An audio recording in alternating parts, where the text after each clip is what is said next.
Hello and welcome back to another video. This is going to be a pretty short one from me.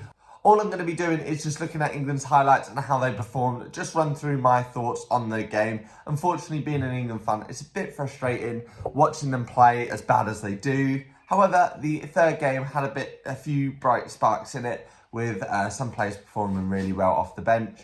But nonetheless, 2 goals in 3 games is not good enough, especially with the group we have. We should be looking to try and dominate the group.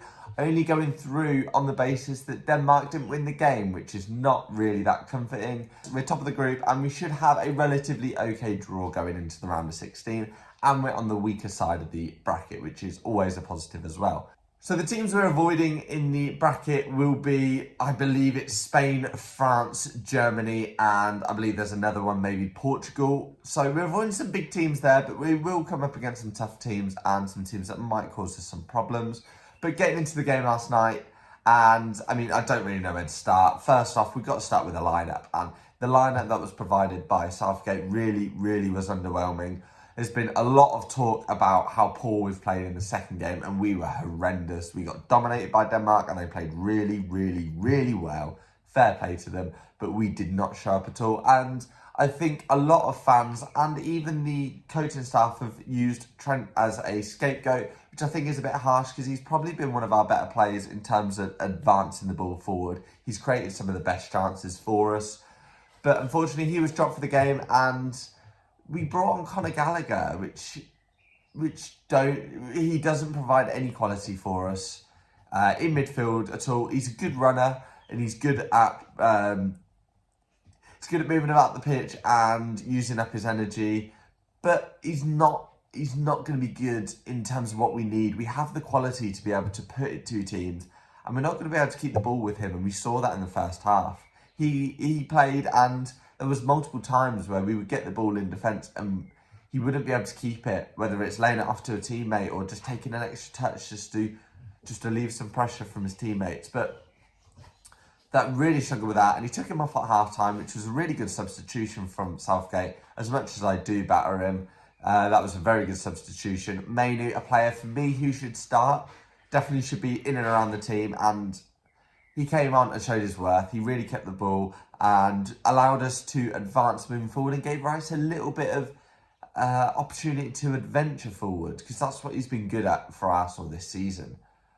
But I think we still lacked a lot of pace. We were lucky that Foden and Saka kept their width, so it allowed us a little bit of an outing on the left and the right instead of dropping really deep. But Kane kept trying to pick up the ball deep, and that's just not where I would want him. It's not where anyone would want him. He's most effective in that forward area. We don't want him playing centre mid. We've got so many players trying to play that deep position. We've got Foden, who should be in there. We've got Bellingham, who's good enough to play it, but isn't really on form. Kane as well. We don't need these players all trying to occupy the same space, because it'll allow these defensive teams to just suffocate us in that area, win the ball back and alleviate pressure.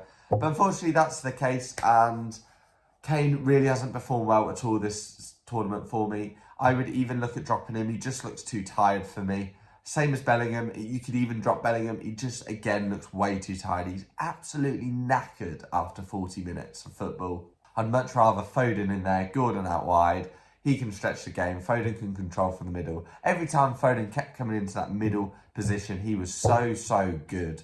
He controlled the game. He really got things going. And it's really interesting because we've got such quality on the bench, and I just don't feel like we're using it at all. Obvious players like Cole Palmer, who came on with, 30, maybe 25 minutes left. He was our star man. He came on, picked up the ball, took on players. He really caused a problem for their left back. He just kept attacking and attacking. Really looked like if anything was going to come out of the game, it was going to come down that right-hand side. And to be honest, the way he played, the way he got on the ball and took on players, he was by far our best dribbler and our most confident player on the pitch. Much better than Saka, who I think hasn't really had that good of a tournament so far, not taking on players. Foden's been quite similar to Cole Palmer in terms of when he's playing well, but unfortunately not seeing enough from Foden. Bellingham, again, looks quite tired for me. So Cole Palmer's definitely saying, look, I should be in this game. I should be creating these chances. This is my moment. And I personally would look at maybe starting him. I'm very happy with the back four. I could potentially look at getting rid of Trippier, playing Walker left back, Trent right back, especially against these weaker teams. We're not going to have to defend a lot. And even if we do, we can drop to a 3-back with Walker and the 2 centre-backs. Trent can go out right and drop into a back four if needed. And I think we can really work it there, especially with Rice and someone like Mainu or Wharton in there. But I think the substitutes were very good last night. Gordon, unfortunately, didn't get enough minutes, but it's just frustrating because we've got so many good players, but we're just playing very, very poor football. We've got players, look at how they play for their clubs, where they keep the ball, they keep the pressure on, it's high intensity. Look at how Spain are playing. They pin teams in, they suffocate them, win the ball back, and just keep the pressure on. They don't let them breathe. And especially in that Denmark game, that's all we did was just, they couldn't let us breathe. It should be the other way around. But yesterday, there was a lot of positive signs for England, and it's an improvement. If you don't know my opinion on English football already, I do believe that Southgate is not the one for us, and I don't think he's got enough quality to manage us. Before he got the England job, he was at Middlesbrough, and I think that says enough. I'm pretty sure he got them relegated. But he's just not good enough for us, and hopefully this is his last season or last tournament with England, and we can move on and try and get someone, because we have such amazing quality in this squad, such amazing youth in this squad. I think we have one of the best squads across the tournament, and I think we should be doing a lot better, especially dominating these lower teams. I'm really worried about going into a bigger game where we're playing against a France, even like a Netherlands, a Portugal, a Germany, a Spain, even Italy. I think these teams are really going to cause us problems if we're not on the front foot. It was shown in 2021 when we lost the Euros and we scored early, and that was the worst thing for us because we just sat back. So let's hope that doesn't happen again. But the player, I think we're going to do okay. There's a lot of good signs from the last game. I would say that Foden needs to start. I think he really is creating a lot. Bellingham, I think he needs a little bit of a rest. As the group stages are done now, we'll go through my team. I think it makes a lot of sense to now we can look at our squad and see who we could include. So I think in goal, pretty self-explanatory. Pickford's been really good. Distribution really good. Would not change him. He's not the best keeper, but he'll do, and he does a good job for England. He always performs. The 2 centre-backs, Gahey and Stones. Stones has been all right. He's not done too bad. Gahey, a little wobble yesterday, but I would say he's probably been our best centre-back this tournament, our best defender, and probably our best player this tournament. He's been really, really good. Looked really solid. He's not quite guaranteed that spot for me yet. He does look a little bit shaky at times, but he does look really good. He's good on the ball. And that's what we need, especially now that we didn't have that second spot next to Stones confirmed. He looks like he's settled in there really well. For me, it depends who we're playing. I would play Walker on the right and either Shaw or Trippier on the left. Or if we're playing against maybe a weaker team like we have been playing, I would play Walker on the left and I would play Trent Alexander-Arnold on the right. You've got players like Gordon making runs, Saka making runs, Foden going beyond Kane, Kane maybe looking to make a run or two. There's no better player in the England squad, or maybe even in the world, that can play a ball like Trent can. So I think we need to harness his abilities. Worst case, gets to the 60th minute, we're winning the game. Drop Walker right back. Trent pop him into midfield, or take Trent off, and then you can play someone else left back. That could easily work, but I would play Trent and Walker. Walker's played left back before, and he's rapid, so his recovery is good, even though he might get beat on the odd occasion down that left-hand side. And the midfield, really, where it's tough to predict of where you would play. But I personally would play Declan Rice there in that midfield role. I'd probably have Mainu as the deepest. I think Mainu has to play him or Wharton, someone to control the game. He can receive it off the back line. He can flick it around the corner. He can take a touch when he needs to. He's aware of the game, and that's not Rice's game. Rice is better in the 8, and I think that's where we should play him. He's better to advance the ball forward, try and make things happen. And Mainu can really play that role. For a youngster, he has been so good. I would have Rice alongside him.